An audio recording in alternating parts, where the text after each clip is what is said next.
تیسری چیز جو شریعت کی نافرمانی میں ہوتی ہے وہ ہے نوحہ۔ نوحہ اسلام کے اندر جائز ہی نہیں ہے، ماتم اسلام نے اس کی اجازت نہیں دی۔ آپ دیکھیے نبی اکرم صلی اللہ علیہ وسلم نے فرمایا، صحیح مسلم میں حدیث نمبر 934 ہے، آپ نے فرمایا اربع، یہ حدیث آپ کئی بار سن چکے ہیں، 4 چیزیں ایسی ہیں میری امت میں تو آ جائیں گی لیکن یہ جاہلیت کے امور ہیں۔ اپنے حسب نسب پہ فخر کرنا، الفخر فی الاحساب، اور دوسرے کے نسب نامے کے اندر طعنہ زنی کرنا، اور تیسرا الاستسقاء بالنجوم، اس کے 2 معنی، ستاروں کے ذریعے قسمت کا حال معلوم کرنا، جو آپ اپنی اخباریں پڑھیں گے تو وہ آپ کو نظر آ جائے گا، اور دوسرا معنی ستاروں کے ذریعے بارش طلب کرنا۔ یہ دونوں چیزیں جاہلیت کے، اسلام کا اس کے ساتھ کوئی تعلق نہیں۔ اور چوتھی چیز بیان فرمائے النیاحہ، نوحہ۔ نوحہ کس کو کہتے ہیں؟ بین، آواز کے ساتھ وویلا کرنا، جاہلیت کی طرح پکارنا، ہائے ہائے کرنا، چیخنا چلانا، اونچی اونچی آواز سے مرثیے نثر یا نظم کی صورت میں ایسے ماتمی جملے پڑھنا، افسوسناک جملے پڑھنا، یہ نوحہ ہے۔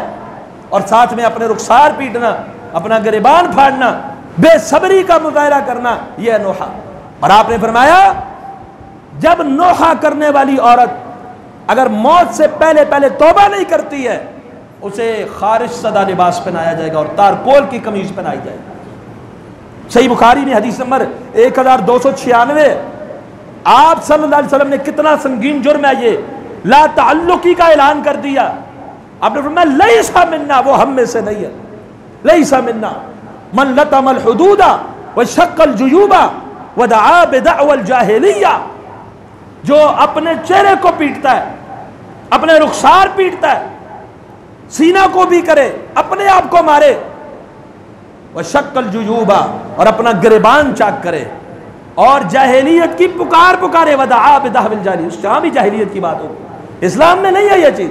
جاہلیت کی طرح ہائے ہائے وویلا کرے، چیخو پکار کرے، آہو پکار کرے، تو فرمایا لیس منا، یہ ہم میں سے، ہمارا اس کے ساتھ کوئی تعلق، یہ معاملہ ہمارے دین کے ساتھ تعلق رکھتا نہیں رکھتا۔ اور رسول اللہ صلی اللہ علیہ وسلم کے صحابہ اس کے اوپر بڑی سختی کیا کرتے تھے۔ جامع صحیح بخاری میں حدیث نمبر 1298 ہے، ابو بردہ بن ابی موسیٰ، ابو موسیٰ اشعری کے بیٹے ابو بردہ بیان کرتے ہیں کہ ابو موسیٰ اشعری رضی اللہ تعالی عنہ بیمار ہو گئے، اور بیماری کی یہ شدت ہے کہ آپ بے ہوش ہو جاتے ہیں، اور آپ کا سر آپ کی اہلیہ کی گود میں ہے، اور اہلیہ نے رونا شروع کیا۔ اب ان کی حالت دیکھ لیں آپ کیسی ہے۔ یہ ایسے اسلام کے کاربند لوگ تھے، کس قدر اسلام کی پابندی کرنے والے لوگ تھے، کیفیت اور حالت یہ ہے کہ بے ہوش ہے، غشی تاری ہو رہی ہے۔ جیسے ہی ہوش آتا ہے، انسان جب بے ہوشی سے ہوش کے عالم میں آتا ہے، اسے گرد و نواح کی چیزوں کی پرواہ نہیں ہوتی، اسے اپنی جان کی لالے پڑے ہوتے ہیں، اسے اپنے ٹھیک ہونے کے ادویات کی ضرورت ہوتی ہے، اور باقی چیزوں کی طرف اس کو فکر ہوتی ہے، جان بچے۔ لیکن جہاں شریعت بچے، جیسے ہی آپ تھوڑا سنبھلتے ہیں، بیوی چیخو پکار کر رہی، شاید مر گئے، بے ہوش ہو رہے، بار بار کہتے ہیں انا بریء ممن برئ منہ رسول اللہ۔ کیا پیغام دیا بیماری کے عالم میں کہ یہ نہیں ہے غمی آ جائے میں اپنی مرضی کی زندگی گزاروں، خوشی آ جائے تو کہوں روز روز خوشی کہاں سے آتی ہے، جو مرضی ہے جو من میں آئے کروں۔ بیمار ہے، تکلیف میں ہے، اور شاید ایسی کیفیت کے اندر مبتلا ہے جو زندگی اور موت کی کشمکش میں ہے، لیکن جیسے ہی سنبھلتے ہیں تو جملہ یہ نکالتے ہیں زبان سے، یہ نہیں پوچھتے میری طبیعت کیسی، میں کیسا ہوں، میرا علاج کیا چاہوں، کوئی طبیب حکیم کچھ آیا کہ نہیں، کیا پوچھتے ہیں؟ میں اس سے بری ہوں جس سے اللہ کے رسول صلی اللہ علیہ وسلم بری ہے۔ یہ نہیں دیکھا کہ بیوی ابھی خدمتیں کر رہی ہے، ابھی مجھے بیوی کی ضرورت ہے، ابھی بیوی نے میرا سر اپنی گود میں اٹھایا ہوا ہے، میرا لحاظ اور خیال رکھ رہی ہے، میری وجہ سے تکلیف میں ہے، رو رہی ہے، یہ نہیں خیال کیا۔ غیر شرعی کام دیکھا تو فوراً بولے میں اس سے بری جس سے میرا پیغمبر بری ہے صلی اللہ علیہ وسلم۔ پھر فرمایا کہ رسول اللہ صلی اللہ علیہ وسلم کس سے بری ہے؟ برئ من السالقۃ والحالقۃ والشاقۃ، میرے پیغمبر جو اونچی اونچی آواز سے بینڈ کر کے روئے اس سے بری. مصیبت اور پریشانی کے عالم میں جو اونچی آواز سے آؤ بکا کرے, شکوے شکایات کرے, بین ماتم اور نوحہ کرے, میرے اللہ کے پیغمبر اس سے بری. جو اپنے سر کی بال اتروا دے غم میں, میرے پیغمبر اس سے بری. جو غم میں اپنا سینہ چاک کرے, اپنا گریبان چاک کرے, رسول اللہ صلی اللہ علیہ وسلم اس سے بری ہے. یہ پیغام بھی دے دیا, ساتھ میں حدیث بھی بیان کر. تو یہ وہ کام ہے ماتم اور نوحہ جس سے رسول اکرم صلی اللہ علیہ وسلم بری. تو فرمایا فلا تظلموا فیہن انفسکم, اپنی جانوں پہ ظلم نہیں کرنا.